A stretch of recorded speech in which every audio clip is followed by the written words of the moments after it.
Hey, what's up, guys? It's Neil Angelo G13, and I'm coming at you tonight to review Future Diary by Saike Esuno, also known as Mirai Nikki. Mirai Nikki came out about 6 years ago in Japan and 3 years ago in America. It's published under Tokyo Pop. That's upside down. Oh God, I can't believe I'm doing this. Tokyo Pop. See? And there are currently 12 volumes in Japan. However, because Tokyo Pop shut down their production in America, there's only 10 that have been released, and the second one's falling. Oh, okay, that's not good. An anime adaptation was released last year and has been licensed by Funimation in America, so hopefully we'll be getting a DVD very soon. Now, for those of you who don't know, Future Diary is a story of a kid who has been keeping a diary on everything in his life, and he speaks to his imaginary friend called Deus Ex Machina, who is the god of time and space. And because he has imagined this person as a god, this god has actually been given real form. So the god's dying and decides to give him a diary, which was in his cell phone. I don't have a cell phone here, unfortunately. Mine's upstairs. And that was given that the cell phone that Deus gives to him allows him to see into the future by I think 90 days. I remember reading it was 30. I might be wrong. It's been a while since I've read them. I might reread them tonight. And he uses the ability to see into the future to better his life, get better grades and whatnot, avoid bullies. But also, it turns out that that Deus Ex Machina has also given this ability to 11 other people, and that these 12 individuals, known as the Future Diary holders, have to kill each other in a survival game to see who becomes the next god of time and space. Um, so right off the bat, it's really kind of disturbing and gruesome in the sense that everyone's trying to kill each other. It's very Battle Royale-esque, which I think is really, really cool because Battle Royale is an amazing manga and movie itself. Let's get to the characters that are most important. On the cover of this one is Yuno Gasai. She is the second diary holder and is also madly in love with Yuki. So much to the point that her diary is the Yukiteru diary, which keeps record of everything he does in 10-minute intervals. So literally in the entire series, she knows exactly what he's up to. Now Yukiteru, who's right there, his diary is the random diary, which is really, really good because it picks up all the information of everything happening around him. Because his old diary, he would just jot down notes about everything that went on around him, which is really good, except it does not tell anything about himself. Another thing about the diaries is that the diaries are connected to the users, so if the diary or cell phone breaks, then you're dead, you die, or you get erased from existence. But it's not always a cell phone. One of the diaries is a sketchbook. The other one is like a journal, like a giant scroll. One of them is like a tape recorder. They're all different diaries, but a majority of them, I believe, are cell phones. At least I know like I know at least 5 or 6 of them are cell phones. If not, I think 8. But yeah, so the series is really, really good. However, in the anime, I feel like the anime itself doesn't really grasp the concept of that these are kids. These two characters right here, these are not like high schoolers. They're not like seniors. They're about 14 or 15. They're in junior high. I can find out where exactly. Yeah, he's in junior high. I believe his second year of junior high, which means he'd be like a freshman in high school, I think. So, which is ironic because that's when I picked up this series, when I was a freshman or a sophomore, I believe. Um, so it's a really disturbing concept knowing that these are kind of teenage kids doing all this that have to fight for their lives and kill just to survive. Um, which the anime I really believe takes away from. You don't really accept the fact that they're kids though. Now, as far as the art goes, the art is really, really good in this series. The a lot of the I'm not sure you can tell by this, but the art is it's simplistic, which is nice. I'm a huge fan of the whole simple is more kind of concept.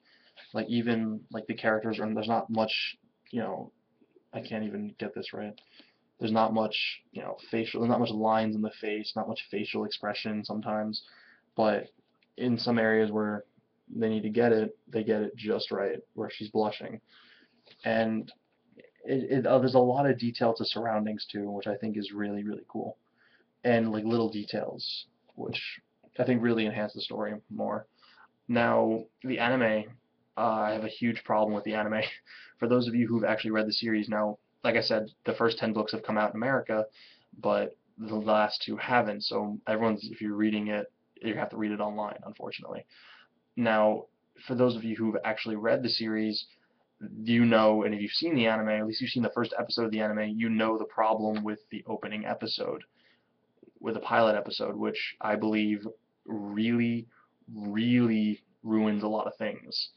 I, I am unfortunately I didn't like that. I didn't like how they did that whole thing, that whole flashback sort of thing, and I believe it really kind of lessens the whole twist halfway through the series, or more than halfway. Meanwhile, the original opening for the series, which got my attention, was just one page, and it's very disturbing. It's Yuki and Yuno in an elevator, her kissing him, and him saying about how he had the dart right there, ready to stab her. That first page alone will get you hooked. There's no need to go further and do what they did. I'm trying to avoid spoilers because I don't like when people spoil things for me. So as far as the story goes, it's really good. It's very disturbing. There's definitely a character you're gonna like. There's a lot of characters you're gonna hate. Um, Unfortunately, Yuki is one of those characters you're gonna love to hate because he kind of pulls a Shinji Ikari, although not as bad as Shinji Ikari. He definitely goes close to almost that deep end. Um, he's pretty useless, I'm not gonna lie, for like the first half of the series. He can't grasp concept of himself. He doesn't grasp the confidence that he really needs to survive this whole ordeal. And even after like five of the members have died, he still hasn't been able to man up and really you know learn that he's gotta fight to live and that he really really needs to. And most of the series he hides behind Yuno, and even Yuno has her own little like self agenda that she's working on, and it's kind of annoying to be honest. A lot of characters that I think are really good don't shine as much as they should. Like I think the eighth diary holder, I believe it's the eighth. I'll show you who she is. It's this thing. It's this really pudgy, like abnormally drawn character, which even some of the characters, like on a side note, make notice of how she's really like not a natural looking person. I was actually really interested in her story, but they don't really delve into it too much. At least in the manga, they don't. They might in the anime. Now, with that being said, there's a lot of characters you're gonna love, a lot of them you're gonna hate. Um, but all in all, the character list is really solid. The dialogue, the writing is very good. There are maybe some moments where it feels a little cheesy, but that's pretty early on, and that goes away very quickly. Um, with that being said, it's honestly like my favorite manga at this point. It's one of my favorite stories ever being told. It was recommended to me years ago when it first came out, although I didn't know what it was at the time. It was on a list my friend gave me, and she said, "Watch this. It's really, really good. You'll love it." I couldn't spell the name, so I couldn't find it. And my friend Robert managed to find the first book in a local bookstore that was like near like a Barnes and Nobles, this one. And he found this, and he read it and recommended it to me, and that's when I found out it was Midai Nikki.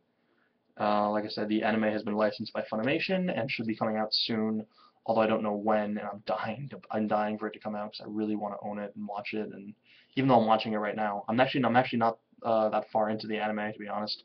I've kind of steered away from it because I know a lot of people have been telling me it's really annoying when you already know about something and on like 10, 15 people are telling you, "Holy crap, this thing's really good. You gotta watch it." Meanwhile, I've known about the story for about 3 years now. It's one of those kind of ordeals. Very hipsterish of me. So I've kind of steered away from the anime for a while, and I'm just now getting into it. Like I said, I don't like what they did in the first episode. There's a large section missing, in my opinion, in the first meeting with Deus Ex Machina, which I was a little bit I was a little taken back from. I didn't understand why they did it. That they kind of cut a huge section of the speech out, but I think they cleared it up pretty easily later on though.